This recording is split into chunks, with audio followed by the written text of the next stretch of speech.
पुराणों और अन्य हिंदू ग्रंथों के अनुसार युगों का चक्र निरंतर चलता रहता है। जब द्वापर युग समाप्त हुआ और श्री कृष्ण ने पृथ्वी से अपना अवतार कार्य पूरा किया, तब कलयुग का आरंभ माना गया। पारंपरिक मान्यता के अनुसार कलयुग की शुरुआत लगभग 302 ईसा पूर्व में हुई। कलयुग में क्या होता है? ग्रंथों, विशेषकर श्रीमद् भागवत, महापुराण और महाभारत में कलयुग की कुछ विशेषताएं बताई गई हैं। धर्म और सत्य का ह्रास होता है। लोभ, क्रोध, छल और स्वार्थ बढ़ते हैं। लोगों की आयु, शक्ति और स्मरण शक्ति घटती है। धन को ही सम्मान का मुख्य आधार माना जाने लगता है। परिवार और समाज में मतभेद तथा कलह बढ़ते हैं। आध्यात्मिकता कम होती है और भौतिक सुखों की इच्छा बढ़ती है। कलयुग का रहस्य क्या माना जाता है? धार्मिक दृष्टि से एक रोचक बात यह कही जाती है कि यद्यपि कलयुग को कठिन युग माना गया है, फिर भी इसमें ईश्वर की भक्ति अपेक्षाकृत सरल मानी गई है। कई ग्रंथों में कहा गया है कि इस युग में नाम स्मरण, भक्ति, सत्कर्म और ध्यान के माध्यम से आध्यात्मिक उन्नति संभव है। ध्यान रहे कि ये बातें धार्मिक और पौराणिक मान्यताओं पर आधारित है। ऐतिहासिक या वैज्ञानिक दृष्टि से युगों के अस्तित्व का प्रत्यक्ष प्रमाण उपलब्ध नहीं है। इन्हें मुख्यतः हिंदू धर्म की आध्यात्मिक और दार्शनिक परंपरा का भाग माना जाता है। हिंदू धर्म में समय को एक सीधी रेखा नहीं, बल्कि एक चक्र माना गया है। इस चक्र में 4 युग आते हैं: सत्ययुग, त्रेता युग, द्वापर युग और कलयुग।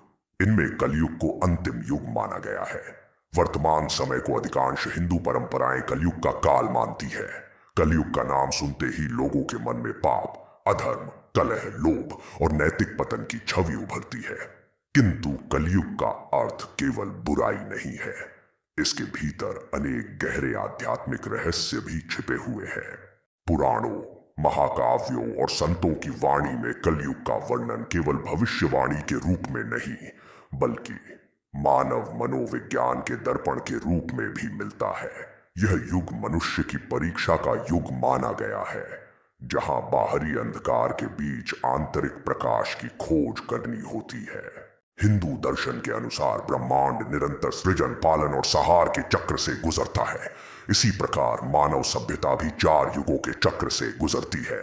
सत्य युग, धर्म के चारों चरण विद्यमान। त्रेता युग, धर्म का एक चरण कम हो जाता है। द्वापर युग, धर्म आधा रह जाता है। कलयुग, धर्म केवल एक चौथाई रह जाता है। धर्म को एक बैल के रूप में चित्रित किया गया है। सत्य युग में वह 4 पैरों पर खड़ा रहता है। त्रेता में 3 पैरों पर, द्वापर में 2 पर और कलयुग में केवल 1 पैर पर। इस प्रतीक का अर्थ यह है कि समय के साथ सत्य, दया, तप और पवित्रता जैसी मानवीय विशेषताओं में कमी आती जाती है।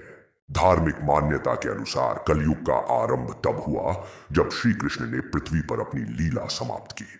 महाभारत युद्ध के बाद जब धर्म की स्थापना का कार्य पूरा हो गया, तब द्वापर युग समाप्त हुआ। श्री कृष्ण के प्रस्थान के साथ ही कलयुग का प्रवेश माना गया।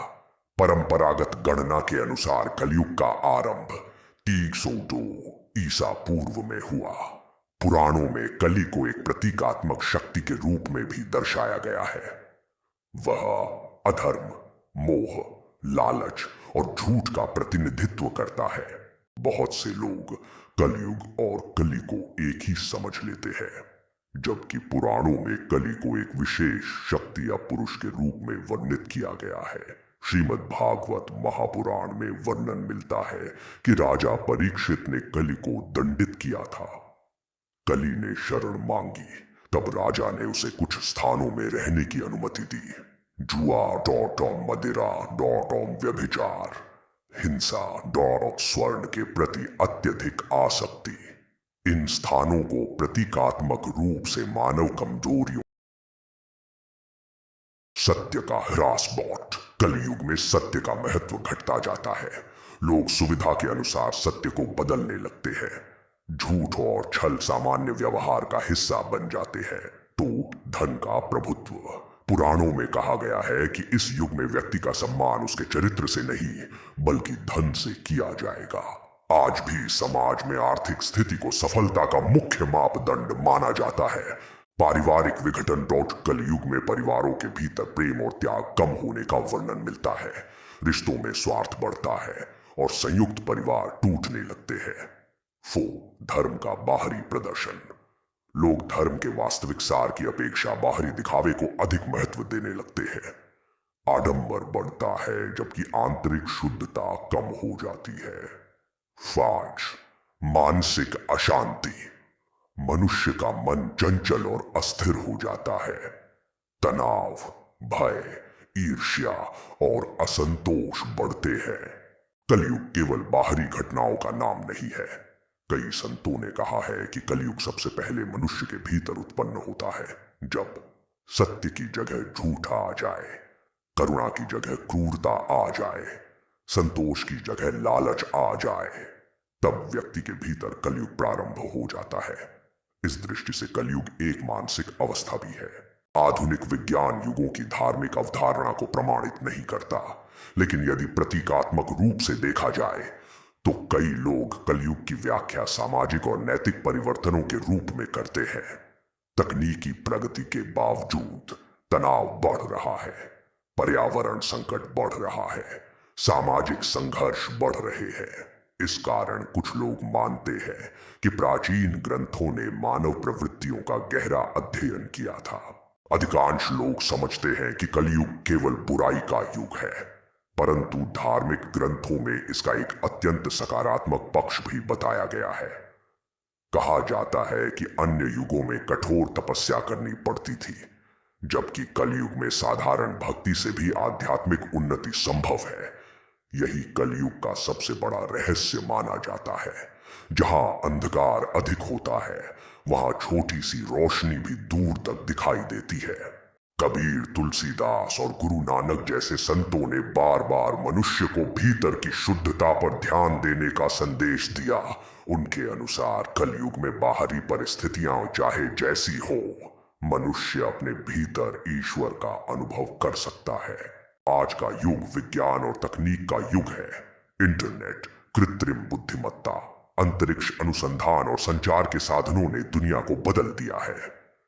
कुछ लोग इसे कलयुग की नकारात्मकता मानते हैं, जबकि अन्य इसे मानव क्षमता का विकास मानते हैं। वास्तव में तकनीक स्वयं न अच्छी होती है न बुरी, उसका उपयोग ही उसके प्रभाव को निर्धारित करता है। कलयुग में धर्म का अर्थ केवल पूजा पाठ नहीं है। वास्तविक धर्म सत्य बोलना, दूसरों की सहायता करना, करुणा रखना, न्याय का पालन करना, इन गुणों में प्रकट होता है। यदि मनुष्य इन मूल्यों को अपनाए तो वह कलयुग के प्रभाव को कम कर सकता है। पुराणों के अनुसार कलयुग के अंत में कल की अवतार प्रकट होंगे। उनका कार्य अधर्म का नाश और धर्म की पुनः स्थापना करना बताया गया है। इसके बाद पुनः सत्य युग का आरंभ होगा और युग चक्र फिर से चल पड़ेगा। धार्मिक दृष्टि से यह आशा और पुनर्निर्माण का संदेश है कि अंधकार स्थायी नहीं होता। कलयुग को केवल विनाश और पाप का युग समझना अधूरा दृष्टिकोण है। हिंदू दर्शन के अनुसार यह मनुष्य की चेतना की परीक्षा का समय है। इस युग में चुनौतियां अधिक हैं, लेकिन आध्यात्मिक अवसर भी उतने ही बड़े हैं। कलयुग का वास्तविक रहस्य यह है कि बाहरी अंधकार के बीच भी मनुष्य अपने भीतर सत्य, प्रेम, करुणा और ईश्वर का प्रकाश खोज सकता है। यही कारण है कि अनेक संतों ने कहा है कि कलयुग कठिन अवश्य है, परंतु मोक्ष और आत्मज्ञान की संभावना भी इसी युग में अत्यंत सुलभ है।